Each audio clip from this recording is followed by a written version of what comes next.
The following podcast is taken from a live broadcast on Inspire FM.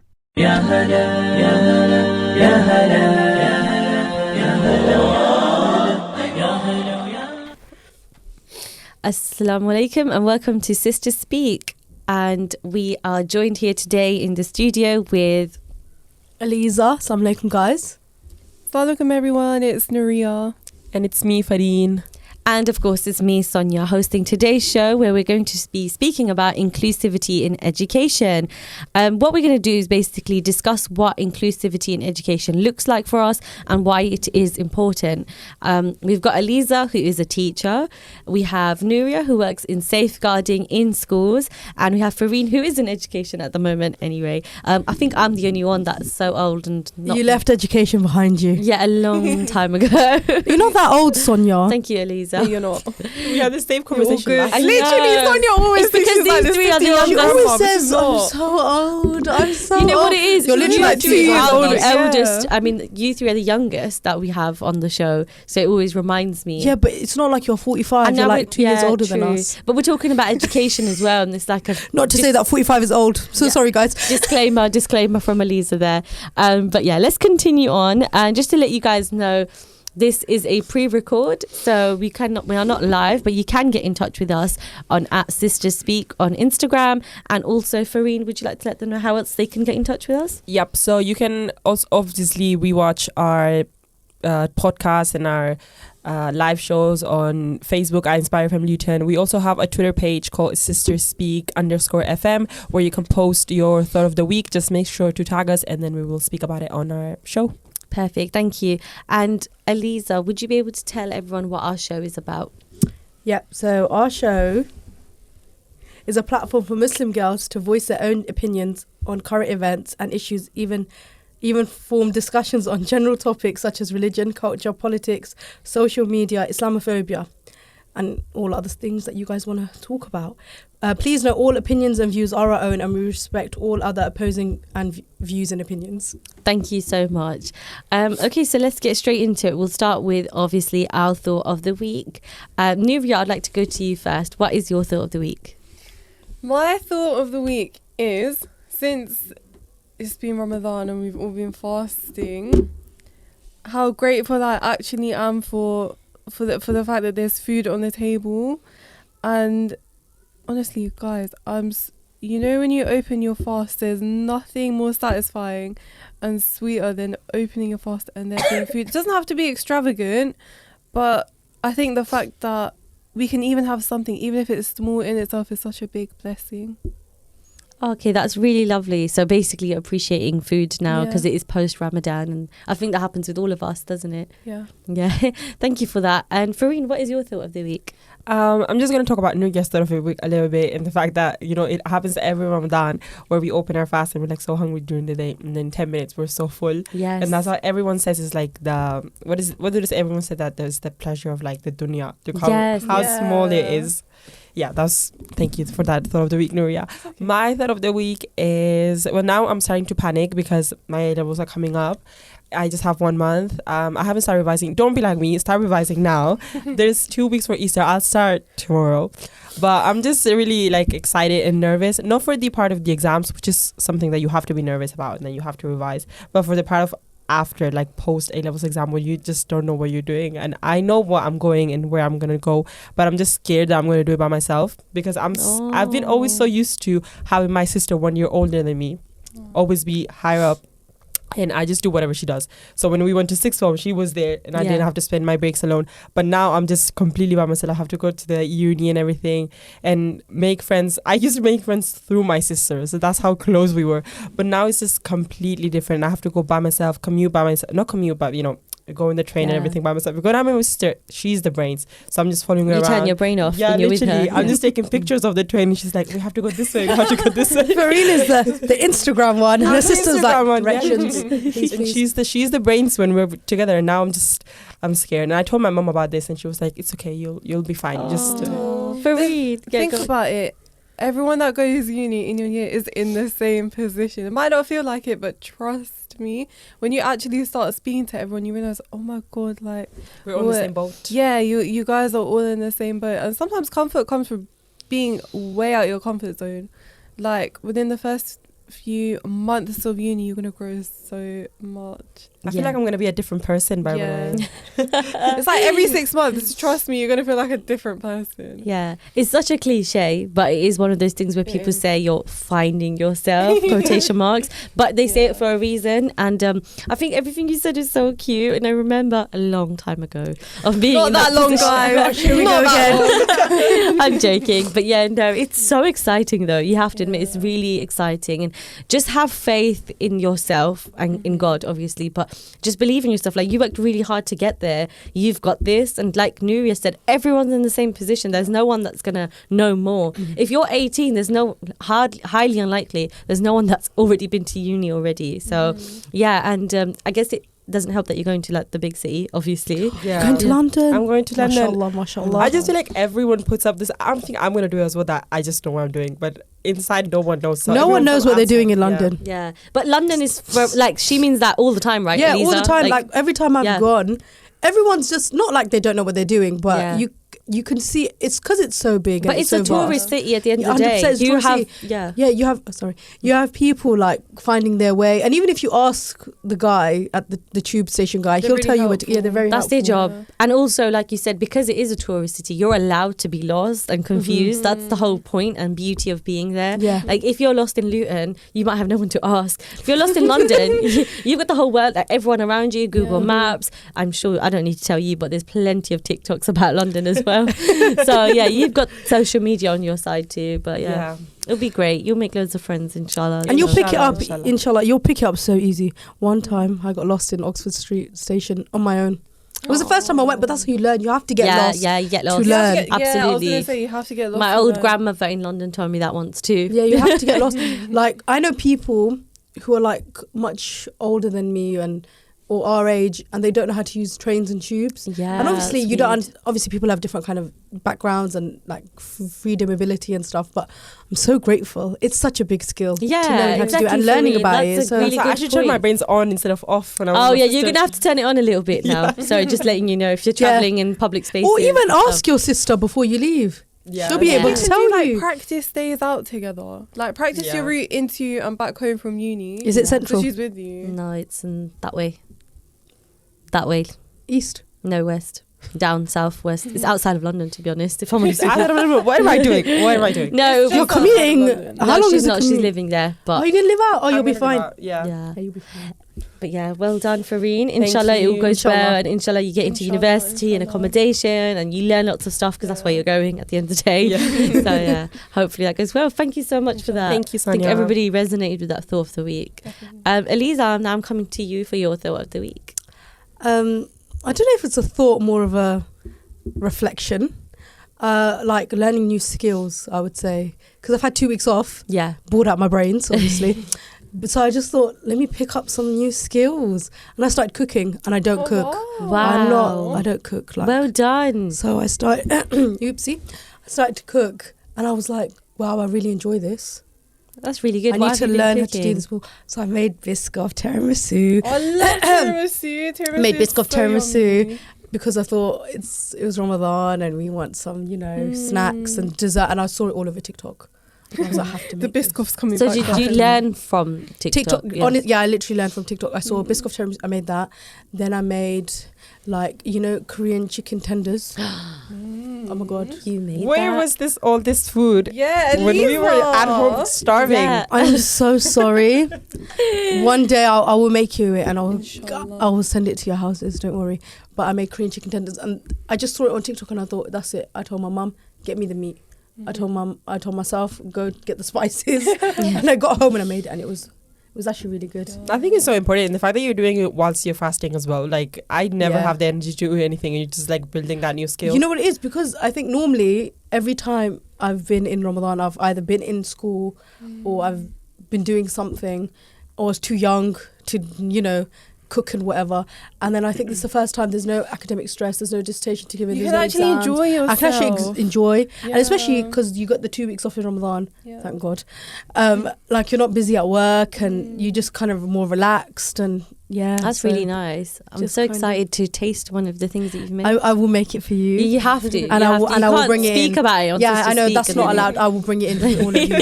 Thank you. Thank you so much. I love that thought of the week. What's yours? My thought of the week, really and truly, is it was about Ramadan as well, because this is a pre-record and we did do this during Ramadan, guys. Disclaimer. And it was about. It was a bit difficult for me, I can't lie, because as you mentioned, 2 weeks off and so on, I didn't have that, because when you just work, you just work. Yeah. Every day's, the only time I had off was Good Friday and Easter Monday, because it's a national bank holiday. But I went to work in every day while it was Ramadan, and it was not easy, I can't lie to you. It was a bit of a struggle, and obviously with timings, like there's leniency, in a way, like you can come in a bit late or, make up time somewhere else. But at the end of the day, if you woke up in the middle of the night, it's going to be hard. Like if you wake up for Sehri or Suhoor, it's going to be a bit difficult. But yeah, then I just kind of reflected and I was like, you know what, it's not supposed to be 100% easy anyway. Like that's not the point of it. If it was so easy and you didn't feel anything, then you wouldn't really be fasting, if that makes sense. You'd just be not eating. I think someone else has discussed this in another show, but it's like, it's not, the point is not you're not eating. It's more about reflection, worship. And the discipline that comes with Discipline, it. absolutely. Yeah, exactly. So I think I reminded myself of that as the weeks went on. I was like, you know what? You should spend your time. You should try and pray, right? You should try and read the Quran during Ramadan. But I was trying to use, I think, work as an excuse in a way to myself, because I was like, no, I'm exhausted when I come home. But it's like the month of Ramadan, you actually wait for it all year. You're so excited for it. So when it's here, it's like, no, you should try your best, because then when it goes, how upset are you when it's over? You're like, oh no, I feel like I didn't make the most of it, and so on. Yeah. So yeah, I think that was a reflection point for me, because I was like, let me not try and make excuses, because I know when Ramadan is over, I'm going to miss it a lot. So yeah, that's my thought of the week, guys. Thank you. And especially because there's 10 days until left for Ramadan. It's been so long. It's like what day is it today? 18? 19? Yeah, something like that. Wow. 18. And then obviously the last 10 days are the most holiest and the ones that you have to blessed, reflect the most. So I think we are getting excited for the end of it, but the whole stride, the whole struggle, we're going to remember, we're going to be It's gone so far. Yeah, that's what I was about to say. Can we talk about how This That's always like- happens. Quick. This Wow. always happens every year. The first few days is a bit slow, and you're like, oh, I'm hungry. the and first then- week is long? and then it just goes by so quick, and you're like, where's Ramadan going? It's going by. After next week, because I'm going back to work, we've only got 4 or 5 days, Wow. because Eid could be on Friday because I need to take the day off, or it Yeah. could be on the Monday. Just to mention On again, on the Saturday. this is a pre-record. I know Yes. it's going to sound So- weird when this is on live air, but we were recording this during Ramadan, which is why it was a topic for us. But yeah, we'll move on now. We'll do a couple of questions on a hot topic before we move on to the second half of the show. So what I'm going to do is ask you guys some questions, and I just want to see your responses. It's just to get an idea of our personality traits and types and so on. So the first question I'm going to ask is, if you're waiting for your friend, you've organized a meetup, you and your friend, you're meeting up and so on, and you said 2:00. Okay. By the way, this is no reflection on today's radio at all. This has been there. Guys, This has we been came on my like half an hour notes late. since the 4th Okay. of March. Okay. I've got proof. Okay. So anyway, so you say 6:00 to your friend, you're meeting up, you're going somewhere, or maybe you're not. Anyway, your friend is now taking long. We don't know why, but they're taking long to come out. How long is it acceptable to wait for your friend? And Fareen, please. Okay, they haven't texted you that they're going to be late. They haven't texted you, no. Okay, I have this one friend. She always does this. It is just such a daily occurrence to me. So I'll say 30 minutes is my max. 30 minutes. Yeah. Without them letting you know that they... Yeah, I think I'm kind of a good friend in those sense, because anything could have happened. So Okay, so what if now it's been 30 minutes, only 30 minutes later they've decided to text you and say, I'm going to be late. no, then I'm leaving. It's been an hour. I have a life as well, so I just see no, Oh, I no. left. Okay, Nuria. I'm with Fareen. Do you know what, guys? I'm kind of the late friend. Oh, you're the late friend. I'm She is the the late late friend. I heard my other friend Nadia. Yeah. So late. So what do you I'm do the then? late- How long do you so- want people to wait for you? So basically, it depends on the context. I'm early to the radio only because I live up the road. But I would say, even for myself, 30 minutes. But if I'm running late, I'll tell everyone Okay, I'm so you running late. take that And responsibility. the reason why, because I don't want you waiting around on me. Yeah. But if I know I'm going to be over half an hour late and it means you're going to be waiting extra, not because of me, like, let's say something happened, like there was traffic or whatever, I'd be like, listen, we can either, like, if you're still free after, we can continue. So or rearrange, basically make arrangements. So Yeah. what if your friends have been waiting and something was out of your hands? Like, I don't know, like you said, maybe there was a bin truck outside your house and you literally couldn't leave the house. So, but now you're Or saying to someone your blocking friends, your driveway. yeah, that might happen too. So what if, you said that and they're like, fair enough. And then it's like half an hour past the time and then you're like, wait, I'm just going to get ready. You think that's Oh no, I acceptable? wouldn't do that because I feel Yeah. like that's disrespectful. Okay, that's I feel fair like enough. that's disrespectful. So would to you other go people. out even if you weren't 100% ready because you're like, you know what, we're late anyway, let me just go out? Yeah, I'd be rushing. I'd Yeah, be like, that's fair. okay, cool. Even if I haven't done my makeup or whatever, that's fine. I'll take it with me on the train and do it. Yeah. So I That's too actually late. had a situation where we were all late, I don't know, for various reasons, Yeah. like literally all coming from different directions. Everyone was late. And one of my friends, she actually said, no, I'm going to get ready now. And we were literally in shock. We were like, Oh hold my on a minute. God. Like, wait, like, we had a place to be. There was an Yeah. appointment, Oh, 1 like o'clock. a reservation. Yeah, we had a place Yeah, to be. It then was an that's event. different. It was a ceremony. Oh, do you know what I mean? gosh, yeah. Yeah. And then she was like, no, I'm just going to quickly get ready. And she did not quickly get ready. And it was so shocking because it was the audacity. You know, you almost feel like, you know, when you're in shock and you can't say anything, Yeah. you're like, wait, what? You're Are going to you- get ready? Are you playing a prank? And What then is it's- going on? Yeah, and it was like, well, we could have all gotten ready, but we all just decided to leave, like, you know, make the priority the Yes, event. Yeah. But yeah, she got ready anyway. Well, if that was me, I would have been like, okay, cool, guys. I'm going to leave now, but I'll meet you there.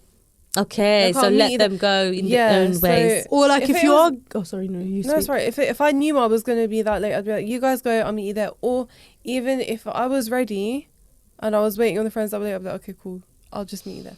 Okay, I see what you're Yeah. saying. So, like, you don't have to wait for each other. Yeah. Mm. But like what you were saying, her getting ready. If you wanted to get ready before. There you go. I don't understand that. Like, There you I am very early. Good. Not all the time. No, that's Obviously today was a that's bit fine. of a... We'll ignore today's an exception. Ignore today Yeah. was an exception. But normally I'm quite... No, but if Fine. it's like an You're appointment, punctual. there's a book. Yeah, that's what I mean. Yeah. I'm there. But like, Mm. I don't understand, like, because my family are late, I don't like to be late. I think Okay. because I've picked it up. My mum is awful. Like, you were late. She is late. My dad has no sense of time either. They're just all late. And I just think to myself, what is... Like, So what do you do? Like make I'm extra early. efforts to be yeah, early? so I know if I need to leave the house at 1, Mm-hmm.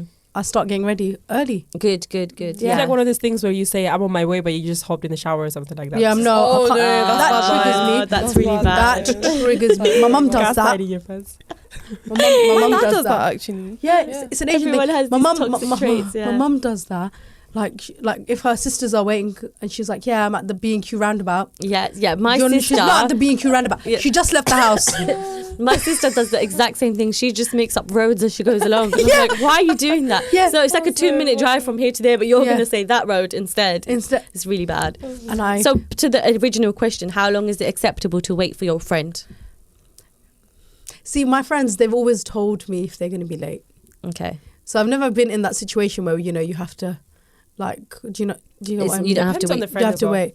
Depends on the Yeah. friend. Yeah. Or like if it's the first time, if it's a one-off, you're like, If it's well, a one-off, I'll I wait. think, you know what, I understand. And if she said before, oh, Eliza, I had to do this and this, and then I'll meet you at this time, but then obviously stuff runs long, I kind of get it. But if you're just sitting at home watching the TV and you're not getting ready, get in the bin. Yeah. Do you know, get in the bin. Sorry.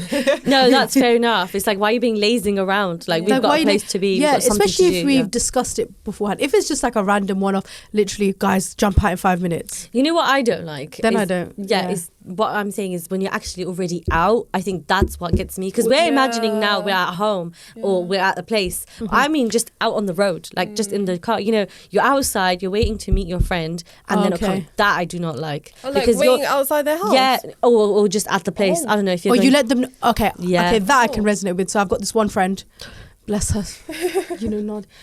But sometimes she'll be like, okay, so we don't live far from each other. We live like down the road-ish, like 2-3 minute drive.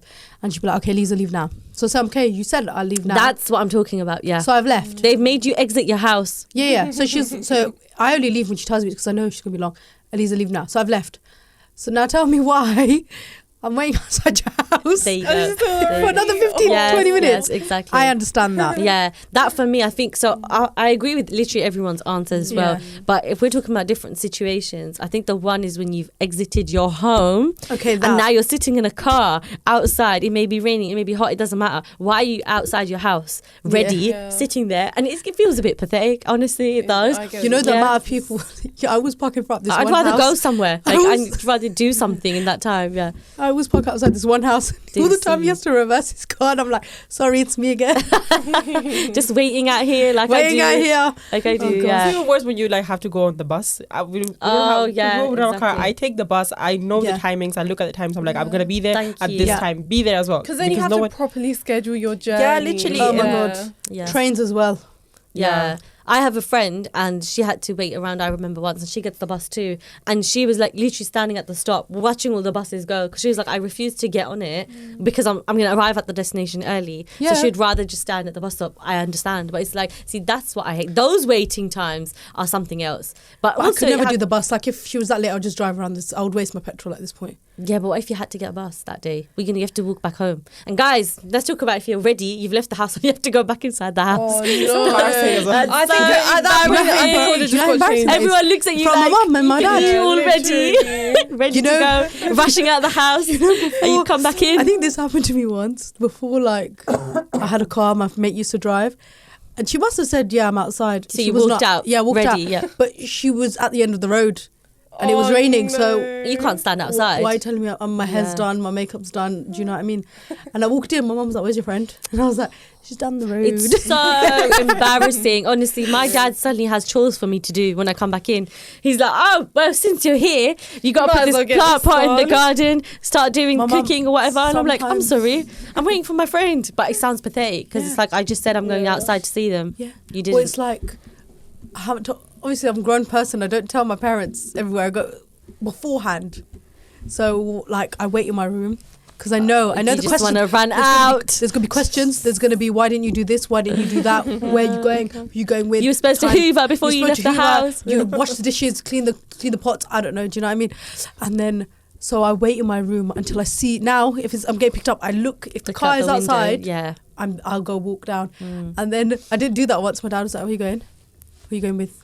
What time are you coming back?" Yep. It's a bit late. It was not late. It was 4 p.m. Okay. Yeah. Hella questions. Nice. So we're not discouraging, by the way, if your parents do want to ask you questions and so on. That's absolutely fine too.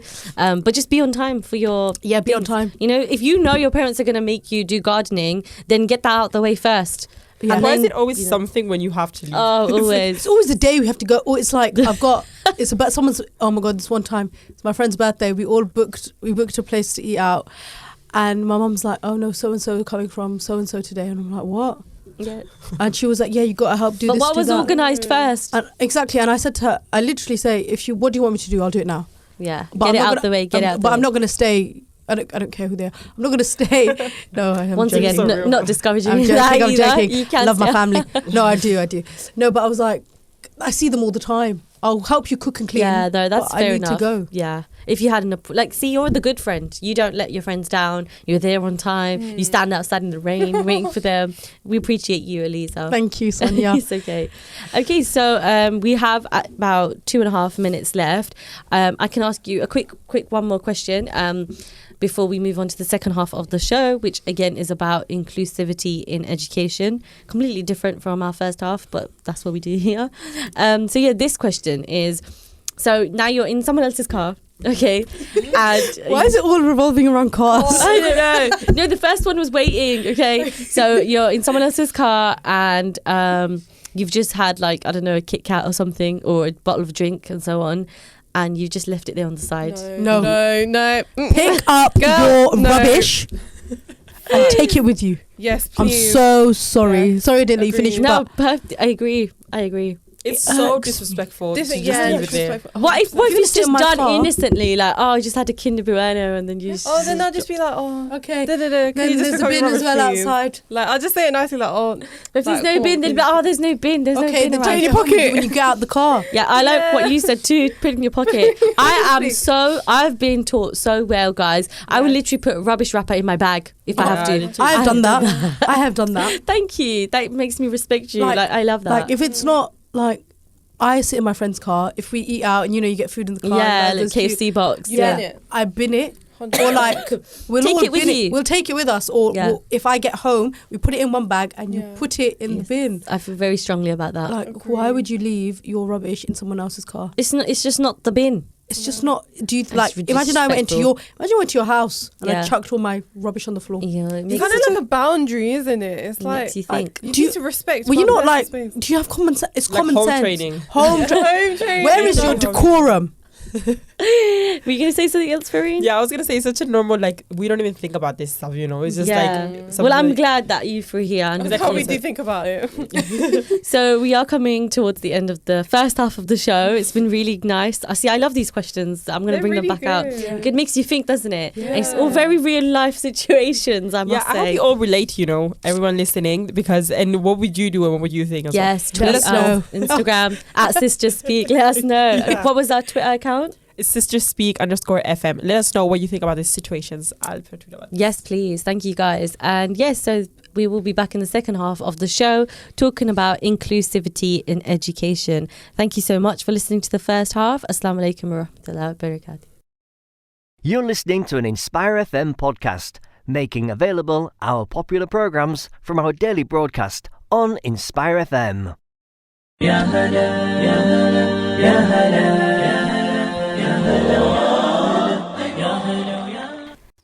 Assalamu alaikum and welcome back to Sister Speak. And you're joined again with me, Sonia, and Me, Fadeen. Nuria. Lisa. thank you so much for joining us today. And in the first half of the show, we spoke a little bit about just situations, like question times, some funny topics. We also did our thought of the weeks. Now we'll be moving on to our main show, which is inclusivity in education. This topic was written by Nuria, who is in safeguarding in education. And as I mentioned in the first half, we also have a teacher with us, and we also have someone who is studying. So lots of experts, in my opinion. Very great to have you all here on the show. That's okay. Thank you. Thank you. Disclaimer, You're welcome. I'm not an expert. Well, in my eyes, you're more of an expert than I am. So, yeah. Before we begin, just again, Nuria, would you like to tell everyone what our show is about? Yeah, so our show is about a platform for Muslim girls to voice their own opinion on current events and issues, form discussions on general topics such as religion, culture, politics, social media, Islamophobia, and anything else that you guys are interested in. Please remember, all of our opinions and views are our own, and we respect all other and opposing views and opinions. Thank you so much. And Farine, would you like to tell everyone where they can get in touch with us? Yeah, so this is a pre-recorded, so you can send us any messages that you might have at Sister Speak on Instagram, and you can also Twitter your thought of the week or any thoughts that you might have on Twitter at sisterspeak_FM. Just make sure to tag us and add the hashtag sisterspeak as sisterspeak hashtag Inspire Family too as well. got there in the end. Thank you, Farine. Sorry. Let's move on to our main topic. What we mean by inclusivity in teaching and education is basically a learning experience that respects diversity, enables participation, removes barriers, and anticipates and considers a variety of learning needs and preferences. So just to break that down a little bit more, it's more about people of all different backgrounds or situations being able to learn in the same way their peers should be able to learn, and just taking into account equal opportunities, any kind of situational factors that might be present in that situation, and just the uniqueness of a student to be able to learn without any discrimination. Nuria, as you did come up with this topic, would you like to just give a little overview of what you kind of mean by inclusivity in education?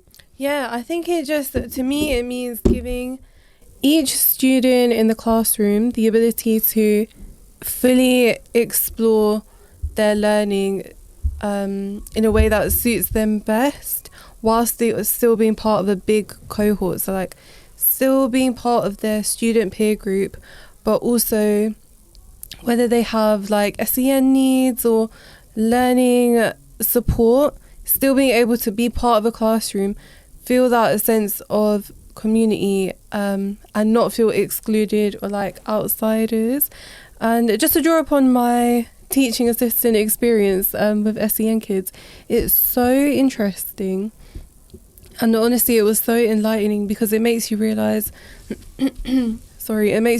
every student learns differently.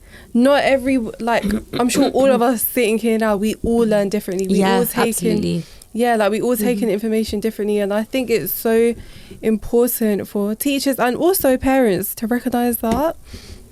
Because I think if you recognise that, you're able to support your child more. So, for example, some kids might learn better with colours and graphs and diagrams. Some might learn better by doing like loads of practice questions and tests, things like that. And I think really tailoring it down to your own child or student's individual needs whilst still being part of a big classroom.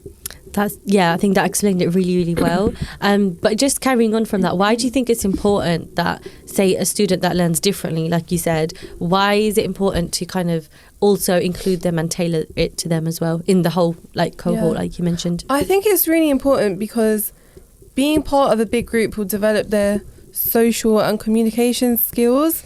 I feel like as they're mixing in with other personalities, other types of teachers, teaching assistants, it's like a whole range and variety of different people in one area.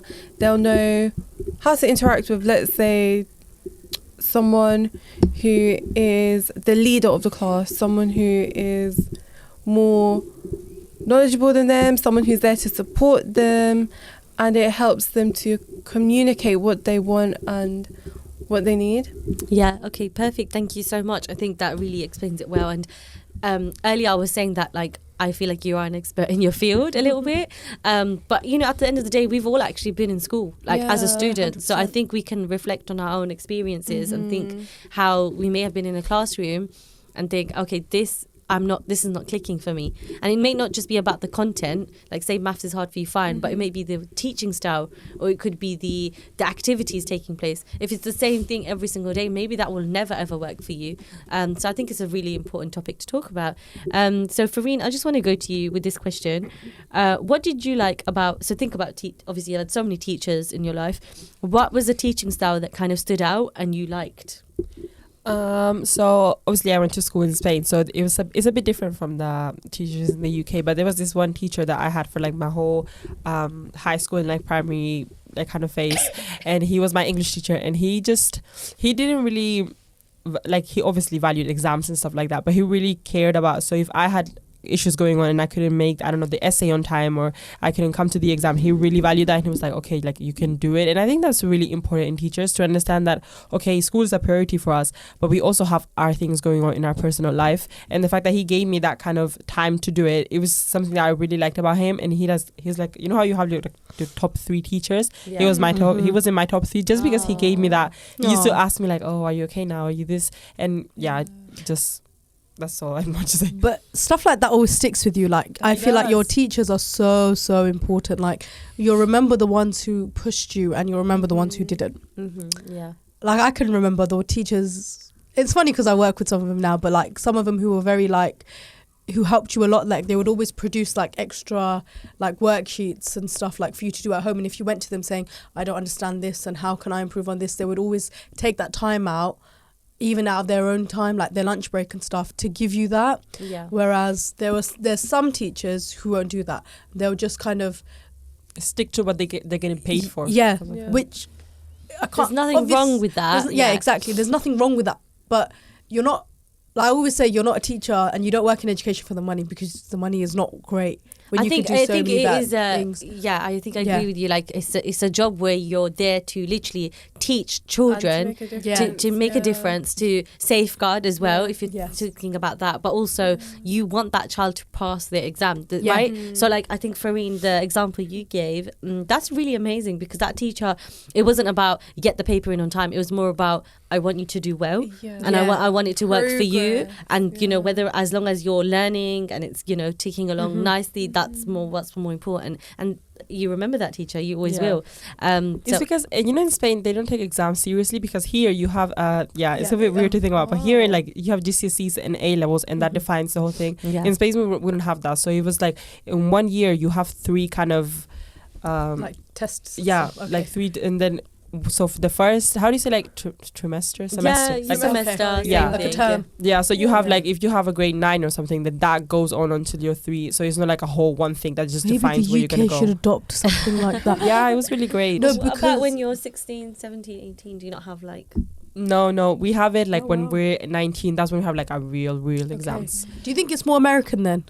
I don't know how American things were. I think Because for me it was great. I used to chill the whole year. I didn't do anything.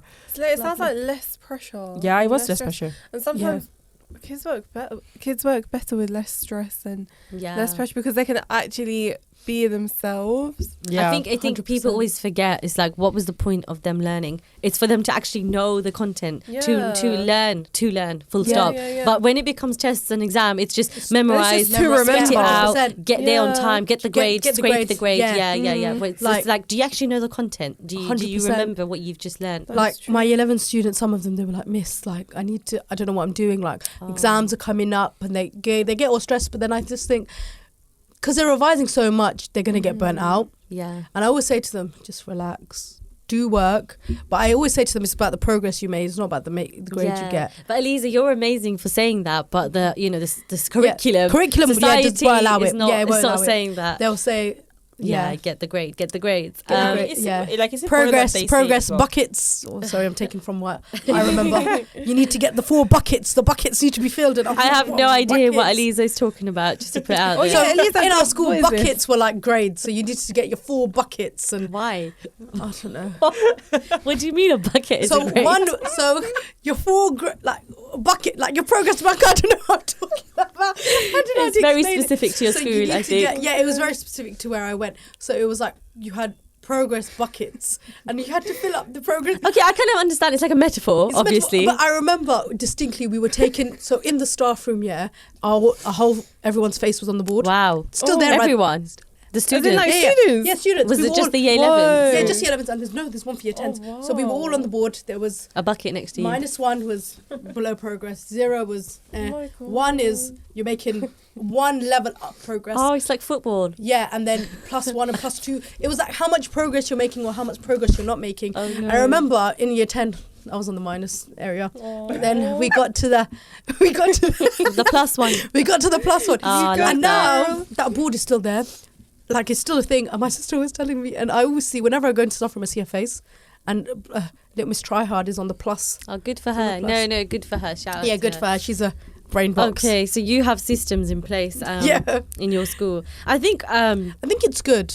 Obviously. 100%. I do think it's good, and I think it's working. Yeah, because it encourages. So I had the same thing when I was in high school. It pushes you to do great. Because when I saw the -1, I was like, no, I can't be there. I need to be on the other side of the board of the bucket. But you know what? I guess you could say that's a bit of a visual learning thing. Yeah, so it is. And pushes you, like you said, the progress thing. I don't really know who I am to talk because, guys, I worked really hard in school. Oh, that's really good though. I know I'm saying now, like, you don't need pressure and so on, but I thrived in that environment. I did really well. Alhamdulillah. I get what you mean, because I think when I left school, I kind of fell apart. That's why I'm back there. But you need to be structure and routine. That's just being an adult, though, isn't it? Like you have to make it yourself now. There's not going to be a teacher there that does it for you, or a parent. You need to do it yourself. But going back to just like learning style and teaching styles, let's like kind of look at all the different styles that there are. So I mean, Nuria, would you like to just give us an insight? You know, because different teaching styles. There's, like I said before, there was visuals. If you like graphs, colours, mind maps is also really good. And if you're revising, even making mind maps and flashcards is good. There's auditory, where like if you like to listen to stuff, for example, podcasts, YouTube videos, they're really good. And then there's the physical side. So if you physically like learning, so for example, like with maths, some people like using the cubes and the blocks, okay. and then like feeling them and stuff like that. So there's a variety, and I think if you're still trying to figure out what your learning style is, try all of them. So what do you think, in just carrying on from this, can be improved in a classroom setting? Oh, I think maybe... Like how can teachers make sure that they're ticking everyone's boxes and every student feels like, you know what, this is really working for me? I think when it comes to an activity, you could have like 3 separate workstations. So you can have a small activity that's to do with listening, or a small activity that's more physical, or an activity that's more visual, or you could just like every week do one activity and then rotate it between the 3.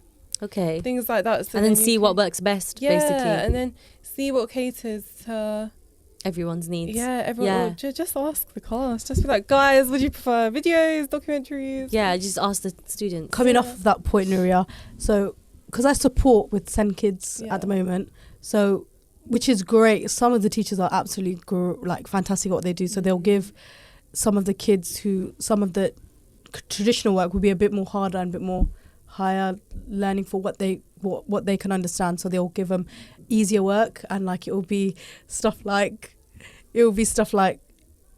more visual and more, kind of. What do you mean, a like modified posters? version? Just a modified version. Yeah, modified. Yeah, that's the right word. So it's the same work, but it's just modified. Okay. So it will just be like a different task. So instead of writing the paragraph, find the key information within the paragraph, if that makes sense. Like highlight and draw pictures, stuff that will be easier for them to understand. Yeah. But they're still learning, it's just in a different way. They're still learning, just in a different way. But then some classes, they won't have that. So I think if all classes had that, but even for like non-SEND students, I feel like that is like what Nuri said, that is needed, because not everybody learns by writing down paragraphs. Absolutely. Some kids might learn better with highlighting the key information, and maybe have all the pictures on the wall, and you go to that one and like kind of walk around in groups, kind of thing. Yeah, or and you'd remember it because you've had this process now walking around, and it sticks in your brain a bit more, doesn't it? 100%, because for that point I went to that corner, and for the other point I went to the other corner, and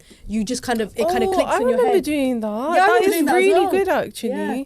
And I don't see it as much anymore. No, that's true. Maybe because of classroom spaces and classroom sizes and stuff like that, it is a bit different. Yeah, but but arrangements can be made. Do you know what I mean? If you put if you try, put the effort in 100%. and make those arrangements, they can be made. It might not be easy, but if you've got, these students, including, like we said, ourselves, we could be learning in many different ways. So I think that goes to the question of like having a classroom where you're not really defined by sets. We have set 1, set 2, set 3, set 4. If you have a class that's not really got a set to it, which is quite often, there's quite a few of them. So if you're not doing English, math, science, it's usually there's no set. Geography, history, music, like art, whatever it is. Yeah, exactly. Exactly. All the humanities subjects. Everyone says mixed abilities, right?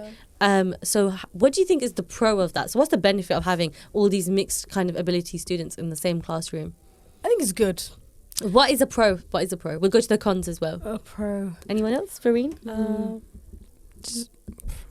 I think a pro is the fact that because you hear different viewpoints, you can bounce off each other's ideas. Yeah.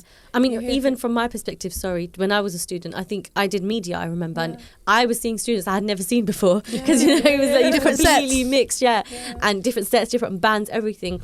And I really enjoyed it, and I agree with you. You see different viewpoints, completely different mindsets that you've never heard of before, and different kind of styles. And the students can learn a lot from each other. I think that's a pro. 100%. The students are learning a lot from each other, so that's probably one of the best benefits in that.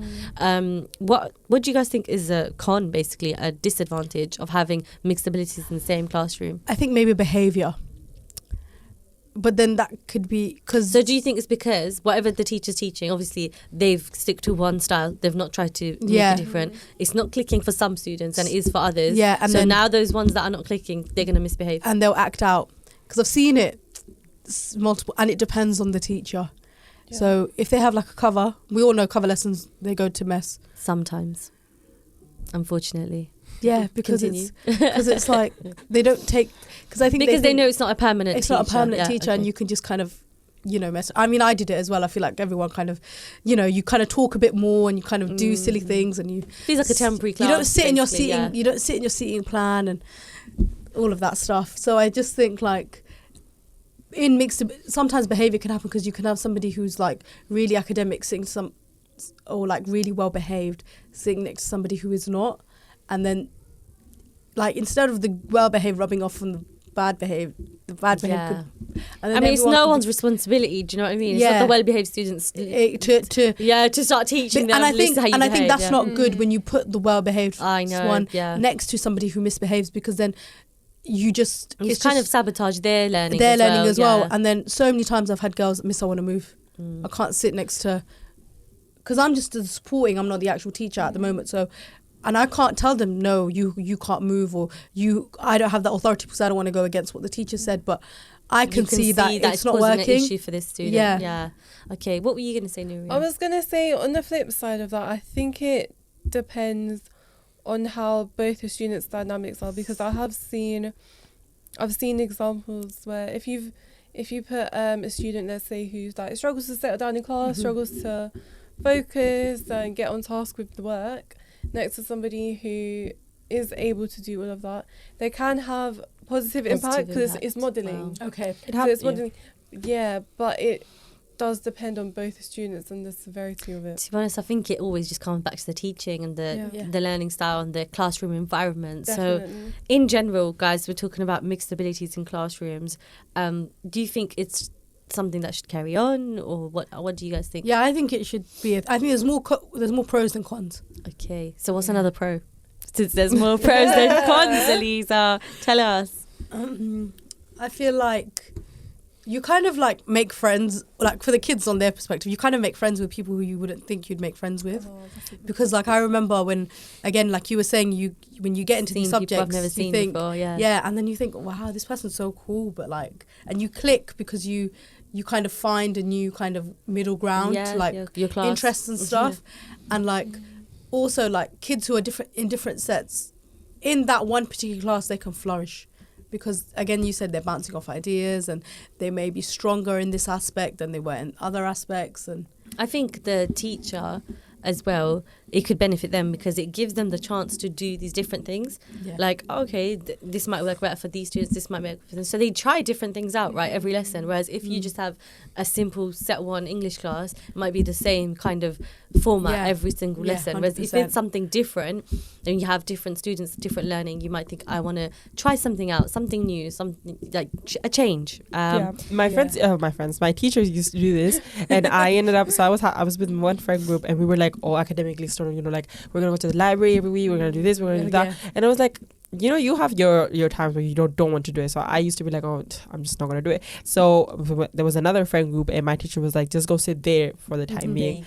And then I ended up being friends with that friend group who didn't even go to the library or anything, but I just got more close with them because they took like my fun side out. 100%, because you get that. You discover a new side of you, like you said. Yeah, literally. But I think what Nuria said, like the good behaved quotation mark or the sensible student can have a positive impact. Because when Farine then joined these friends, I'm sure when she says, I'm going to the library now, guys, or I'm going to study now, they obviously that's planting a seed in their head. You're like, oh, okay, you know, they see it, they're a bit inspired. Like, hey, I love this girl, she's cool and she studies. Like, love that. Both.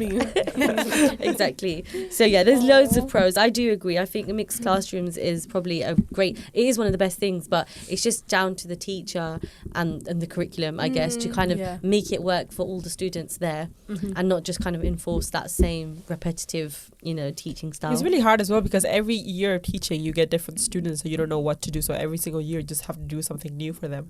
Yeah, I agree with you on that. It is hard for teachers. I'm sure it is, you know, Elisa will be able to vouch for that it might be difficult for them to always think of new things. I think it is, and I think it's it is hard on some aspects, and I think depending on the class and who you've got in the class and the year group, finding a task for them to be interactive with is kind of hard to kind of gain their attention because not all kids want to learn.